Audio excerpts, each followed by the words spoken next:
మనకి టెట్లో వచ్చేసి కంటెంట్ వచ్చి 24 మార్క్స్ ఉంటుంది అండ్ 6 మార్క్స్కి వచ్చి మనకి మెథడాలజీ ఉంటుంది. మ్యాథ్స్ ఇది previous TET question paper. So bits అనేవి మనకి ఎలా వస్తున్నాయో చూద్దాం ఒకసారి. ఫస్ట్ బిట్, 2 కర్ణాల కొలతలు ఇచ్చినప్పుడు నిర్మించగల చతుర్భుజం ఏంటి అని అడిగారు. ఇక్కడ కర్ణాల కొలతలు అన్నారు. యాక్చువల్లీ కర్ణాల కొలతలు ఇచ్చినప్పుడు నిర్మించగల చతుర్భుజం ఆప్షన్స్ ట్రెపీజియం, రాంబస్, దీర్ఘచతురస్రం, సమాంతర చతుర్భుజం అని ఇచ్చారు. సో మనకి రాంబస్లో 2 కర్ణాలు ఉంటాయి, D1 అండ్ D2. సో ఈ D1, D2 ఈ కర్ణాలు ఇచ్చినప్పుడు మనం నిర్మించగల చతుర్భుజం ఏంటంటే rhombus. When measurement of 2 diagonals are given, then the quadrilateral that can be constructed is, దాని ఆన్సర్ వచ్చి మనకి రాంబస్. నెక్స్ట్ బిట్, సమాంతర చతుర్భుజం యొక్క ప్రక్క ఉన్న కోణాలు, ప్రక్క అంటే ఎడ్జసెంట్ యాంగిల్స్ ఇచ్చారు. ఎడ్జసెంట్ యాంగిల్స్ పక్క ఉన్న కోణాలు అనేవి మనకి x డిగ్రీస్ మరియు 2x + 30 డిగ్రీస్ అయినా సమాంతర చతుర్భుజం యొక్క అధిక కోణం ఎంత అని అడిగారు. ఇక్కడ మనకి పక్క ఇచ్చారు, అంటే యాంగిల్ ఎడ్జసెంట్ యాంగిల్స్ ఇచ్చారు.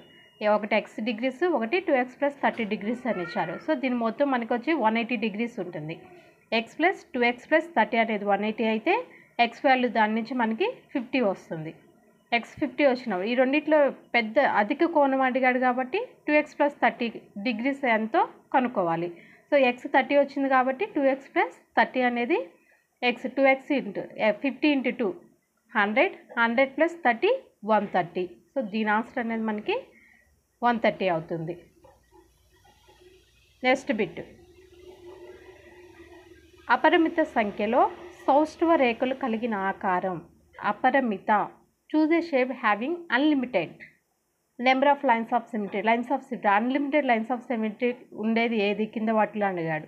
దీర్ఘచతురస్రం, వృత్తం, చతురస్రం, సమద్విబాహు త్రిభుజం. సో వీటన్నిటిలో మనకి వృత్తం అనేది అన్లిమిటెడ్ లైన్ ఆఫ్ సిమెట్రీ అనేది ఉంటుంది. సో దీని ఆన్సర్ వచ్చి మనకి వృత్తం అవుతుంది. నెక్స్ట్ బిట్,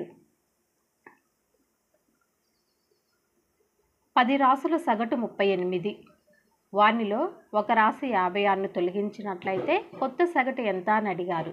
అంటే ఇక్కడ మనకి 10 అబ్జర్వేషన్స్ వచ్చి 38 ఇచ్చారు. అంటే 10 రాసుల సగటు వచ్చి 38 ఇచ్చారు.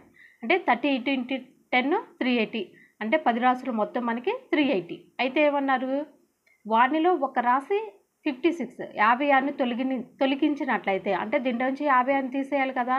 సో దీంట్లో నుంచి 56ని తీసేస్తే మనకి 324 వచ్చింది. కొత్త సగటు ఎంత? సగటు కనుక్కోవాలంటే రాసుల మొత్తం బై రాసుల సంఖ్య, రాసుల మొత్తం ఇది ఈ నెంబర్ని మనం సబ్ట్రాక్షన్ చేసినట్లయితే మనకి 324 వచ్చింది. రాసుల మొత్తం బై రాసుల సంఖ్య వేస్తే మనకి సగటు వస్తుంది. సో ఒక సంఖ్య 10లోంచి ఒకటి తీసేస్తాం కాబట్టి రిమైనింగ్ వచ్చి మనకి 9. సో 324/9, 9 3 27, 9 6 54, 324. సో దీని సగటు మనకి ఎంత వచ్చింది, రిమైనింగ్ది కొత్త సగటు అనేది మనకి 36 వచ్చింది అనమాట. సో దీని ఆన్సర్ వచ్చి మనకి 36. Mean of 10 observations is 38. 10 observations mean వచ్చి మనకి 38 అని ఇచ్చారు. If one observation is 56 is excluded అంటే తొలగించినట్లయితే దీనిది న్యూ మీన్ ఈజ్ కొత్త సగటు ఎంత. సో దీనికి మనకి కొత్త సగటు అనేది 36 అవుతుంది. Choose the incorrect statement. అసత్య వాక్యాన్ని గుర్తించండి అన్నారు. కింద ఇచ్చిన వాటిలో అసత్య వాక్యం ఏదో దాన్ని గుర్తించండి అన్నారు. సో ఏమవుతుంది, అత్యధిక విలువలపై మధ్యగతం ఆధారపడును. అత్యల్ప lowest value and highest value మీద మధ్యగతం అనేది ఆధారపడుతుంది అని ఇచ్చారు. సెకండ్ ఆప్షన్, ఒక దత్తాంశమునకు ఎక్కువ బాహుళకములు ఉండవచ్చును అని ఇచ్చారు. ఒక దత్తాంశమునకు ఎక్కువ బాహుళకములు ఉండవచ్చు కదా. ఒక దత్తాంశం ఇచ్చినప్పుడు మనకి దాంట్లో ఎన్ని నెంబర్స్ అనేవి సపోజ్ మనకి ఇచ్చారనుకోండి, 2 3 4 2 5 6 3 ఇలా ఇచ్చినప్పుడు దీంట్లో మనకి 2 అనేది 2 టైమ్స్ వచ్చింది, 3 అనేది 3 టైమ్స్ వచ్చింది. సో ఈ రెండు కూడా మనకి దీనికి బాహుళకం. సో ఎక్కువ బాహుళంగా అనేది ఉండొచ్చును. నెక్స్ట్, దత్తాంశంలో ఎక్కువసార్లు పునరావృతం అయిన రాశిని బాహుళకం అంటారు. సో వీటిలో ఎక్కువసార్లు ఏ నెంబర్ వస్తే దాన్నే మనం బాహుళకంగా తీసుకుంటాం అన్నమాట. మోడ్ అనేది ఏది ఎక్కువ సార్లు అయితే మనకి రిపీట్ అవుతుందో ఆ రిపీట్ అయిన దాన్నే మనం తీసుకుంటాము. నెక్స్ట్ వచ్చి ఆరోహణ లేక అవరోహణ, అసెండింగ్ అండ్ డిసెండింగ్ ఆర్డర్ క్రమంలో దత్తాంశంలో మధ్య రాశిని మధ్యగతం అంటాము. మనం ఇచ్చిన డేటాని ఫస్ట్ అసెండింగ్ ఆర్డర్లో కానీ లేదా డిసెండింగ్ ఆర్డర్లో కానీ రాసుకుంటాం. ఆ రాసినప్పుడు వాటిల్లో మిడిల్ నెంబర్ ఏదైతే ఉండిద్దో దాన్ని మధ్యగతంగా తీసుకుంటాం. ఒకవేళ 2 నెంబర్స్ వస్తే ఆ 2 నెంబర్స్ యాడ్ చేసి a+b/2 ఆ నెంబర్స్ బై 2 చేసి ఆ వచ్చిన నెంబర్ని మధ్యగతం మీడియన్గా తీసుకుంటాం అన్నమాట. సో దీంట్లో మనకి అసత్య వాక్యం ఏంటంటే అత్యధిక విలువలపై మధ్యగతం అనేది ఆధారపడను. ఇది అసత్య వాక్యం అన్నమాట. నెక్స్ట్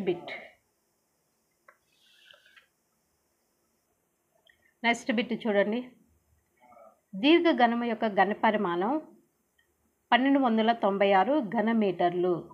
దీర్ఘఘనము యొక్క ఘనపరిమాణం ఇచ్చాడు. అండ్ పొడవు 24 మీటర్స్ మరియు వెడల్పు మరియు ఎత్తు 3:2 నిష్పత్తిలో ఉన్నట్లయితే దీర్ఘఘనము యొక్క వెడల్పు మరియు ఎత్తు మీటర్లో ఎంత అని అడిగారు. సో మనం కంపల్సరీ ఫార్ములాస్ అన్నీ అయితే కంపల్సరీ నేర్చుకోవాల్సిందే. వీటి మీద మనకి అట్లీస్ట్ 2 మార్క్స్ అయినా ఈ ఫార్ములాస్ వీటి మీద మనకి ప్రాబ్లమ్స్ అయితే వస్తూనే ఉన్నాయి, రిపీట్ అవుతూనే ఉన్నాయి. సో మనకి దీర్ఘఘనం క్యూబాయిడ్ ఇచ్చాడు, వాల్యూమ్ ఆఫ్ క్యూబాయిడ్. సో దీని వాల్యూమ్ ఆఫ్ క్యూబాయిడ్ ఫార్ములా వచ్చి మనకి LBH, length into breath into height. So ఇక్కడ లెంత్ ఇచ్చాడు, బ్రెత్ అండ్ హైట్ అనేది రేషియోలో ఇచ్చాడు. అండ్ దీని వాల్యూమ్ ఇచ్చాడు 1296 ఇచ్చారు. సో LBH ఇచ్చాడు 1296 ఇచ్చాడు. సో లెంత్ ఇచ్చాడు ఆల్రెడీ 24 మీటర్స్ అని ఇచ్చాడు. 24 ఇంటూ ఇది ఎత్తు అండ్ వెడల్పు అండ్ ఎత్తు అనేది మనకి రేషియోలో ఇచ్చాడు 3:2. సో దీన్ని ఎక్స్గా తీసుకుంటే 3x ఇంటూ 2x 1296 అనమాట. దీని మొత్తం వాల్యూ 1296 అని ఇచ్చారు. దీని నుంచి ఎక్స్ వాల్యూ కనుక్కుంటే ఇక 24తో సబ్ట్రాక్షన్ చేస్తే మనకి 54 వచ్చింది. 6x² 54, 6 1 జా 6 9 జా, x² అనేది 9 వచ్చింది, x అనేది 3 వచ్చింది. సో ఇక్కడ x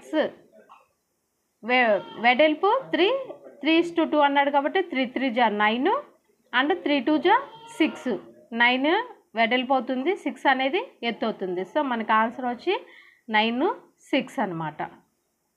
నెక్స్ట్ బిట్ వృత్తాకార బాట వైశాల్యము ఏరియా ఇచ్చాడు. ఇక్కడ వృత్తాకార బాట వైశాల్యము 1570 చదరపు మీటర్లు మరియు బాహ్య వృత్త వ్యాసార్థం 30 సెంటీమీటర్స్ అయినా వృత్తాకార బాట వెడల్పు ఎంత అని అడిగారు. వృత్తాకార బాట వెడల్పు ఎంత అని అడిగారు. ఫస్ట్ దీంట్లో మనకి వృత్తాకార బాట వైశాల్యం, ఏరియా ఆఫ్ సర్క్యులర్ పాత్ ఎంత, అసలు ఏరియా ఆఫ్ సర్క్యులర్ ఫార్ములా ఏంటి, πr² h. ఈ మొత్తం వాల్యూ ఇచ్చాడు. πr² h అనేది మనకి 1570 ఇచ్చాడు. 1570.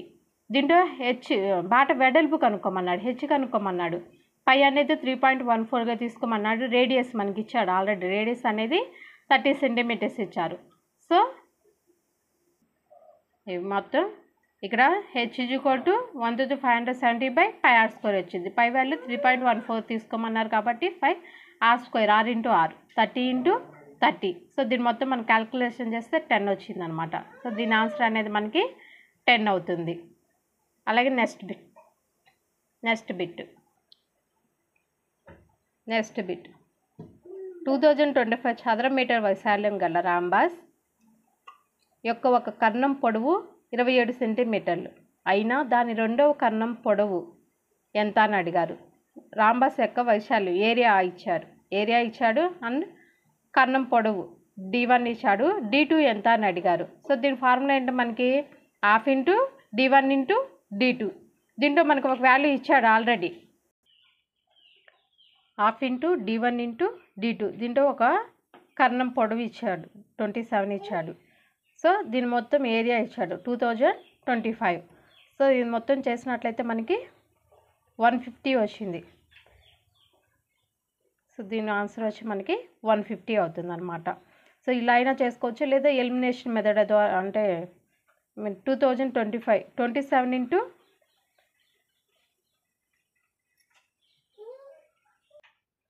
ఇక్కడ వీటి ద్వారా ఆప్షన్స్ ద్వారా అయినా కూడా చేసుకోవచ్చు అనమాట ఫార్ములా తెలియకపోతే.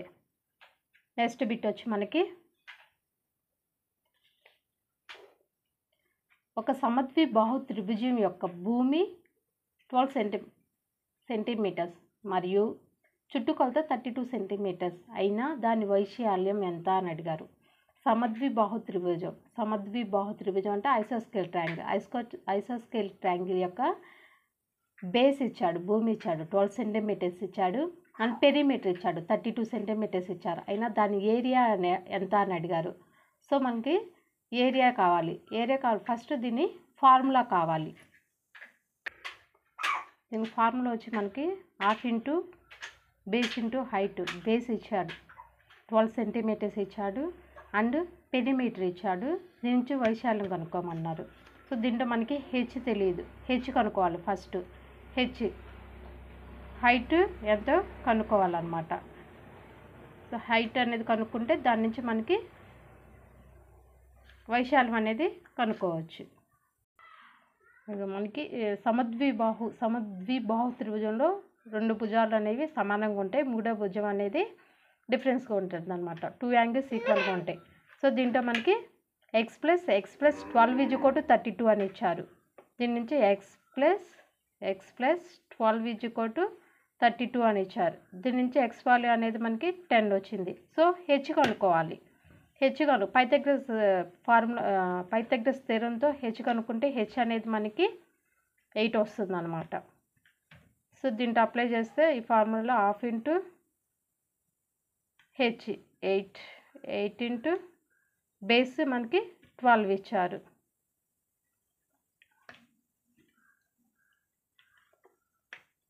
2 1 జా 2 4 జా 12 4 జా 48. సో దీని ఆన్సర్ అనేది మనకి 48 అవుతుంది. Next problem. 2 నిలువు స్తంభాల ఎత్తులు వరుసగా 34 మీటర్లు మరియు 10 మీటర్లు. ఆ స్తంభాల అడుగుల మధ్య దూరం 32 మీటర్లు అయినా వాటి పై భాగాల మధ్య దూరం ఎంత అని అడిగారు. 2 నిలువు స్తంభాల ఎత్తులు ఇచ్చాడు, 34 మీటర్స్ 10 మీటర్స్ అని ఇచ్చాడు.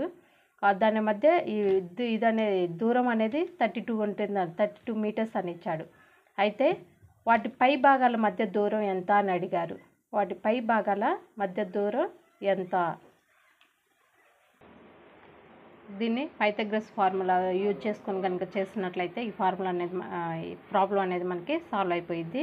సో దీని ఆన్సర్ అనేది మనకి 40 వస్తుంది అనమాట. సో ఇక్కడ ఇది బేస్ ఇచ్చాడు, హైట్ ఇచ్చాడు అనమాట. సో దీంతో చేసినట్లయితే 34 మీటర్స్ మరియు 10 మీటర్స్ అన్నాడు. ఇది వేసుకొని చేసినట్లయితే మనకి దీని ఆన్సర్ వస్తుంది. సో 40 అనమాట answer. Next bit. 81 whole power minus 1 into 3 power minus 5 into 3 power 9 into 64 whole power 5/6 into 3√3 whole power 6 is equal to ఎంత అని అడిగారు. సో ఫస్ట్ ఇక్కడ మైనస్ ఉన్నాయి. మైనస్ అంటే a power -1 is equal to మనకేంటి a power -1 is equal to 1/a. So దీని ప్రకారం దీన్ని 1/81గా రాసుకోవచ్చు. 1/81 ఇంటూ ఇక్కడ 3 power -5 ఉంది. సో దీన్ని కూడా 1/3 power 5 ఇంటూ 3 power 9 ఇంటూ 64 ఉంది. 64ని ఇక్కడ 5/6 ఉంది కాబట్టి 2తో 6 టైమ్స్ మల్టిప్లికేషన్ 2 power 6 వస్తుంది. 2 power 6 whole power 5/6 ఇంటూ 3√3 ఇక్కడ 3√3 అంటే ఏంది 3 power 1/3 3√3 అంటే 3 power 1/3గా రాసుకోవచ్చు అనమాట. 1/3 అంటే ఇక్కడ పైన 6 ఉంది కాబట్టి 6/3 వచ్చింది. అంటే 3 2 జా 3 స్క్వేర్ వచ్చింది ఇక్కడ. సో దీన్ని మొత్తాన్ని సాల్వ్ చేసినట్లయితే మనకి 2 power 5 ఇంటూ 3 స్క్వేర్ వస్తుంది. 2 power 5 ఇంటూ 3 స్క్వేర్. ఇక్కడ 3 power 5 ఉంది, ఇక్కడ 3 power 9 ఉంది కాబట్టి 5 క్యాన్సిల్ అయితే 3 power 4 ఉండిద్ది. ఇక్కడ 81ని 9 స్క్వేర్గా రావచ్చు. 9 9 జా 81 కాబట్టి 9 స్క్వేర్గా రాయొచ్చు. దీన్ని 3 పవర్లో రాసుకోవచ్చు. ఇదిగో 3 పవర్ 4 81ని 3 పవర్ 4గా రాయొచ్చు. ఇక్కడ 3 పవర్ 4 ఈ 3 పవర్ 4 క్యాన్సిల్ అయిపోతుంది. సో ఎంత పడిపోయింది. నెక్స్ట్ ఇక్కడ 64ని 2 పవర్ 6గా రాసుకున్నాం. ఈ 6 క్యాన్సిల్ అయితే 2 పవర్ 5 ఉంది. రిమైనింగ్ 2 పవర్ 5 ఇంటూ ఇక్కడ 3 పవర్ 3/6 3 1 జా 3 2 స్క్వేర్ 3 స్క్వేర్ మిగిలింది. సో దీని ఆన్సర్ అనేది 2 పవర్ 5 ఇంటూ 3 స్క్వేర్ అనమాట. సో నెక్స్ట్ ప్రాబ్లం కానీ చూసినట్లయితే మనకి x + 1/x = 3 అయినా x పవర్ 4 + 1/x పవర్ 4 విలువ ఎంత అన్నాడు. సో ఇలా ఇచ్చినప్పుడు వీటికి ఫార్ములా అనేది ఉందన్నమాట. x పవర్ 4 + 1/x పవర్ 4 ఎంతంటే k, ఇక్కడ ఇచ్చిన వాల్యూ కాన్స్టెంట్ k అనుకుంటే k² - 2 హోల్ స్క్వేర్ -2 అవుతుంది.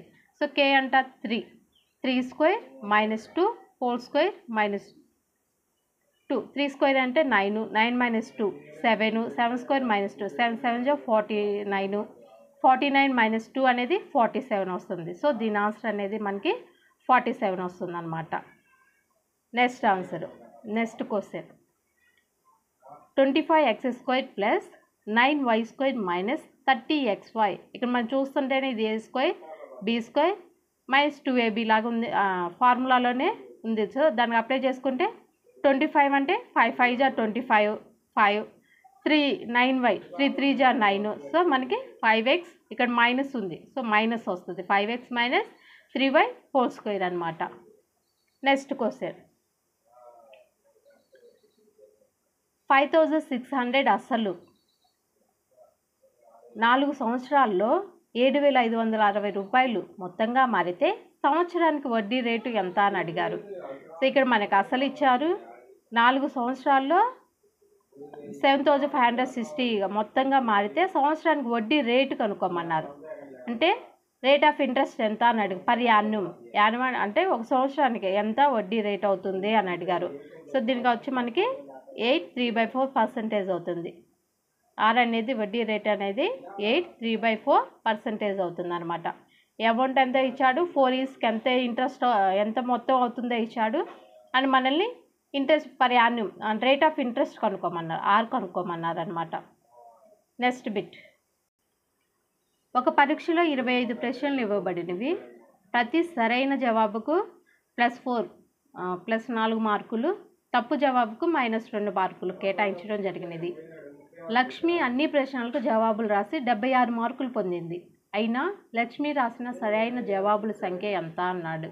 ఇక్కడ మొత్తం 25 ప్రశ్నలు. 25 ప్రశ్నల్లో కరెక్ట్గా రాసిన దానికి 4 మార్క్స్ అన్నాడు, రాంగ్గా రాసిన దానికి 2 మార్క్స్ పోతాయి అన్నాడు.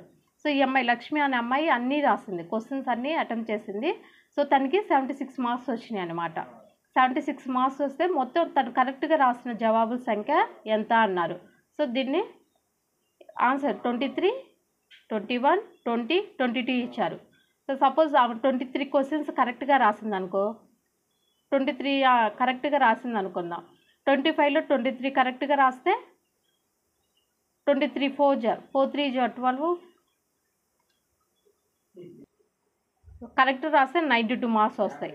92 మార్క్స్లో మొత్తం 25 కాబట్టి 23 కరెక్ట్ అయితే 2 రాంగ్ అవుతాయి. 2 రాంగ్ అయినందుకు 2 2 జా 4 మార్క్స్. 92లో 4 తీసేస్తే మనకి 88 మార్క్స్. సో ఆమెకు వచ్చింది 76. సో అది కాదు. నెక్స్ట్ 21 కరెక్ట్గా రాసినప్పుడు 21 4 జా 4 1 జా 4 4 2 జా 84. ఇంకా రిమైనింగ్ 4 క్వశ్చన్స్ ఉన్నాయి. 4 క్వశ్చన్స్కి 4 2 జా 8 మార్క్స్ పోయినాయి అనుకున్నాం. సో 84 నుంచి 84 నుంచి 8 సబ్ట్రాక్షన్స్ అయితే 76. దీని ఆన్సర్ వచ్చి మనకి 21 అవుతుంది అనమాట.